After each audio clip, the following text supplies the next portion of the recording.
یو کس تپوس کړی چې سړی روټۍ خوري اذان شروع شي نو خوراک به ودرې او د اذان جواب ورکړي او که نه خوراک جاری ساتلی شي البته زمونږ د فتاوا په کتابونو کې در محتار کې یو جزئیه لیکلې ده، هغه دا چې کله اذان کېږي نو ودرېږه، نو هغه د هغه چا دپاره ده چې هغه روان دی مزل کوي او بیا دی ودرېږي. نو دا وخت کې چې کوم دی نو دا یو کتاب کې شته دی، لیکن عامو کتابونو کې د دې په باره کې ذکر نشته دی. البته دوه حکمونه شته چې کله اذان کی،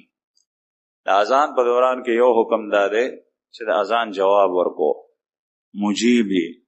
چې هغه وایي الله اکبر الله اکبر، تم وایي الله اکبر الله اکبر. البته دا مسله خلکو دومره ضروری کړي ده چې مز نه کوي تر څو پورې چې په مز ولاړ دی نو کله کله ورته مز هم مات کړي، نو نه، چې په مز ولاړ یې که نفل دی که سنت دی هغه کوه، او که د مز نیت دوران د اذان کې هم تړې نو هم تړلی شي، دا فرض او واجب خلاف ورزي نه ده. یا مثلا تلاوت کې تلاوت بند کې نو دا هم خلاف ورزي هم کول نه دي پکار، تلاوت جاری ساتلی شي، ځکه چې تلاوت د الله کلام دی او د اذان جواب ورکول یو مندوب عمل دی، نه دا کارونه کولی شي، دا درول فرض نه دي. او که چېرې یو سړی د اذان دوران کې تلاوت جاری ساتي دا نور ورته نیغ ګوري چې دا سړی تلاوت ولې کوي، نو ګناه یې ګڼي، نو دا خطا ده،